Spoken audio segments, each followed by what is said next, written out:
It is not enough to pin the blame on others, to say this is a problem of one section of the country or another, or deplore the facts that we face. A great change is at hand, and our task, our obligation, is to make that revolution, that change, peaceful and constructive for all. Those who do nothing are inviting shame as well as violence. Those who act boldly are recognizing right as well as reality.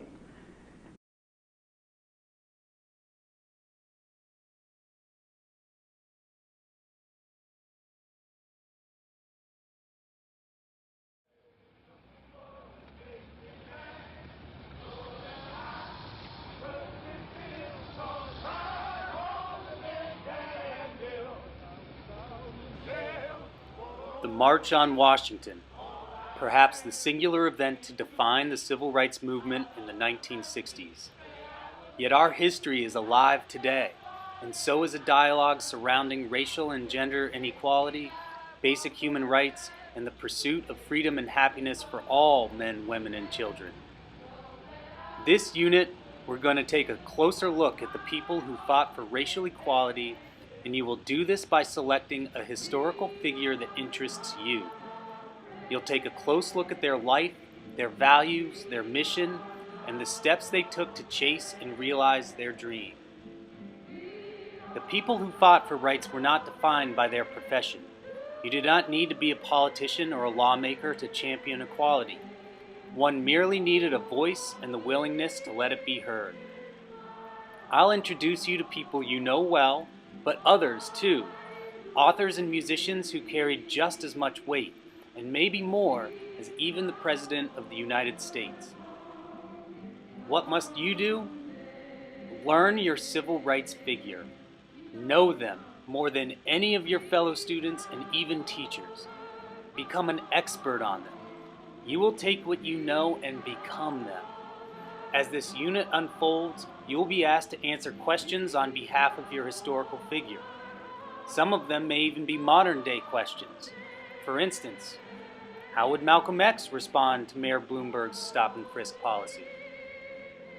You will demonstrate a deep understanding of your figure, and you will be able to answer questions phrased in a familiar way, the types of questions you will see on the ELA state test. Have fun with this project. As this clip continues, pay attention to the stories of each person. Find and select one who is of particular interest to you. This is our history, and it's your job to bring it to life and add to the story today.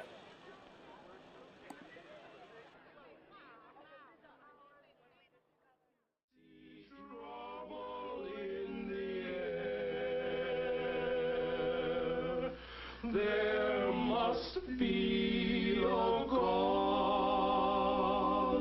somewhere.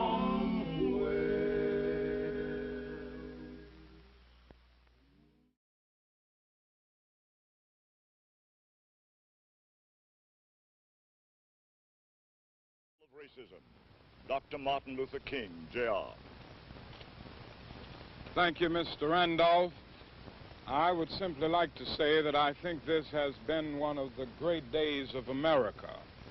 And I think this march will go down as one of the greatest, if not the greatest, demonstrations for freedom and human dignity ever held in the United States.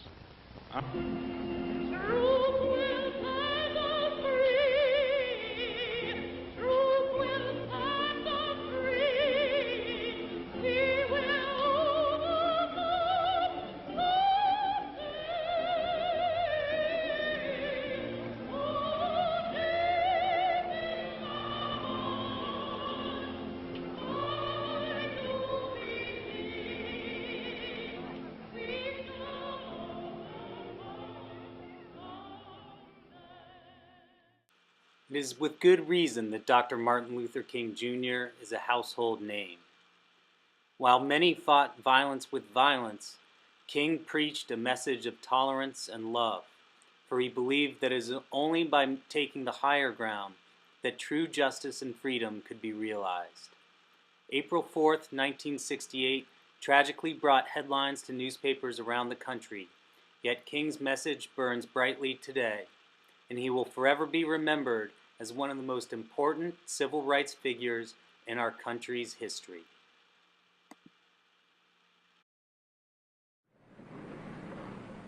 As the struggle for voting rights escalated in the Delta, tension was building in Jackson, the state capital, and the last stop of the Freedom Rides in 1961. A leader in Jackson and throughout the state was Medgar Evers, NAACP State Field Secretary. Evers had supported James Meredith during the battle to integrate the University of Mississippi. For 10 years, he had traveled the state, fighting for racial justice, and now helped organize the NAACP boycott of downtown stores. Don't shop for anything on Capitol Street. Let's let the merchants down on Capitol Street feel the economic pinch. Let me say this to you. I had one merchant to call me, and he said, I want you to know that I've talked to my national office today, and they want me to tell you that we don't need nigger business. These are stores that help to support the White Citizens Council, the council that is dedicated to keeping you and I second-class citizens. Now, finally, ladies and gentlemen, we'll be demonstrating here until freedom comes to Negroes here in Jackson, Mississippi.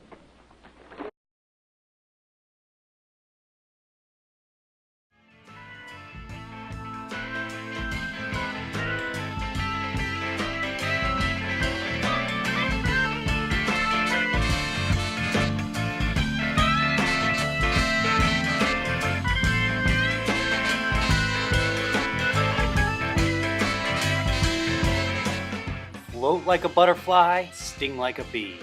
In the ring and in front of a camera, Cassius Clay was a formidable opponent. Known later to the world as Muhammad Ali, he fought his opponent, be that Sonny Liston, George Foreman, or racial injustice, on the world stage. Ali was befriended by Malcolm X when both were ensconced in the public arena. And just like Malcolm, Ali's conversion to Islam would spark ire and controversy wherever he went.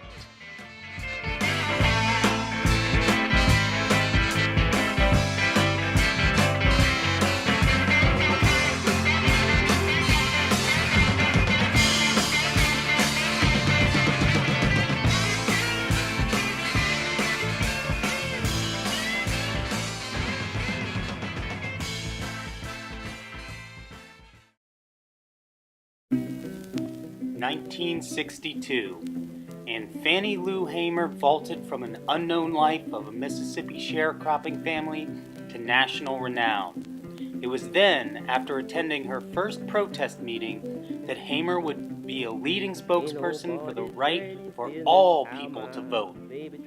Her mission came at a price. She was kicked off the plantation on which she had worked for 2 decades. How did she respond? She said, "They set me free. It's the best thing that could happen. Now I can work for my people." Threatened, arrested, beaten, and shot at, Hamer would not be broken, and her efforts profoundly paved the way for African American voting rights. Baby, treat me nobody's business but my own.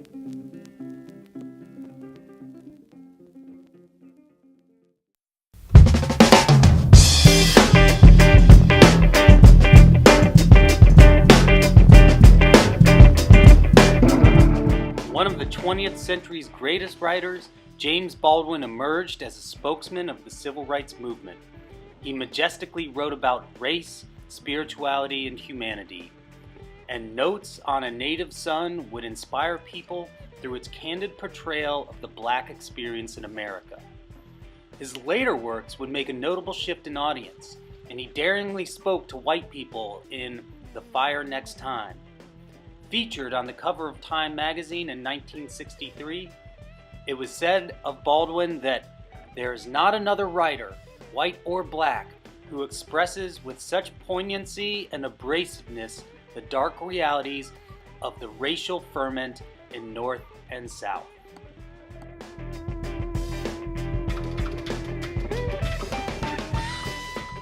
You cannot speak of the Harlem Renaissance without mention of Ralph Ellison. Spending the majority of his days on 150th and Riverside Drive, Ellison burst into the spotlight with the publication of Invisible Man, the often overlooked story of the marginalized black man in the North. With so much attention paid to racism in the South, Ellison helped magnify the injustices that plagued our entire country and influenced scores of future writers.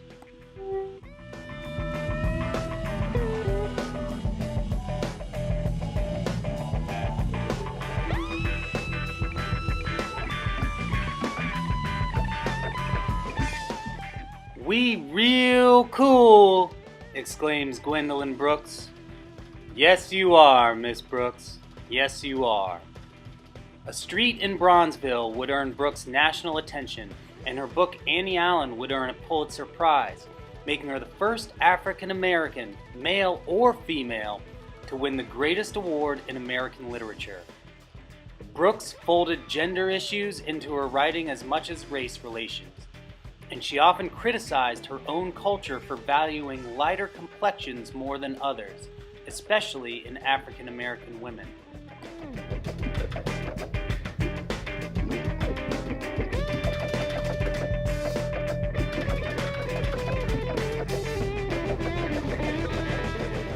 Zora Neale Hurston was born into the first incorporated African American communities in Florida. When she traveled north to attend Columbia University, she brought with her an abundance of folklore that inspired her studies of anthropology.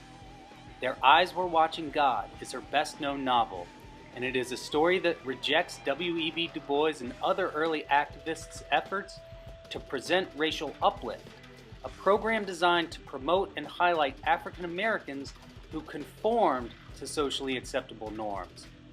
Hurston was a popular voice during the Harlem Renaissance and truly ahead of her time.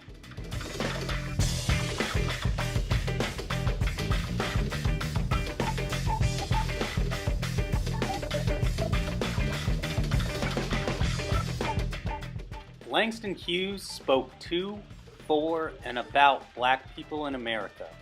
He was the leader of the Harlem Renaissance, and he spoke about black life with a dignity and beauty unmatched by any of his contemporaries. Hughes left us with a treasure trove of poems, musings, and quotations, among them, Negroes, sweet and docile, meek, humble, and kind. Beware the day they change their mind. Hughes would lay an irreversible course and pave the way for civil rights leaders and thinkers, and he is one of the earliest innovators of the new genre, jazz poetry.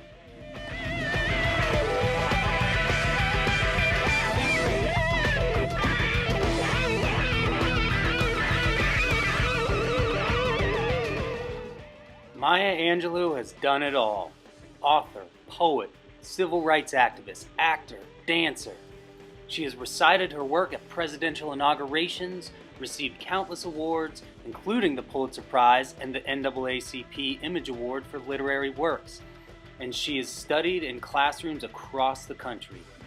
I Know Why the Caged Bird Sings is a gut-wrenching memoir that tells of her childhood rape, and after her attacker was killed, she stopped speaking at age 7 for 5.5 years. When she spoke again, her multifaceted career quickly took off, and the admiration and respect people have for her can be seen in the 30-plus honorary doctorate degrees she holds.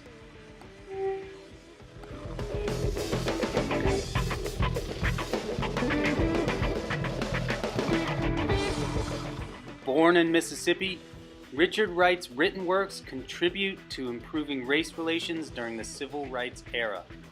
In Native Son, Wright's main character, Bigger Thomas, suffers from racial injustice and can only advance himself by resorting to heinous criminal acts. Both Native Son and Black Boy would be important works that pushed Wright into the national spotlight. However, later in his life, he would become so disillusioned with American society that he moved to Paris, where he remained until his death in 1960.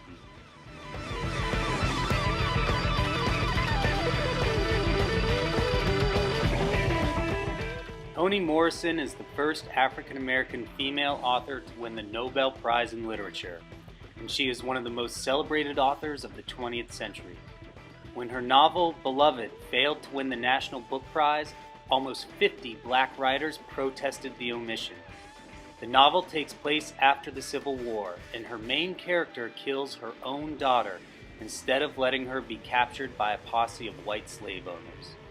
Morrison does not shy away from controversial statements, claiming Bill Clinton to be our first black president. Blacker than any actual black person who could ever be elected in our children's lifetime. After all, Clinton displays almost every trope of blackness: single-parent household, born poor, working class, saxophone playing, McDonald's, and junk food loving boy from Arkansas.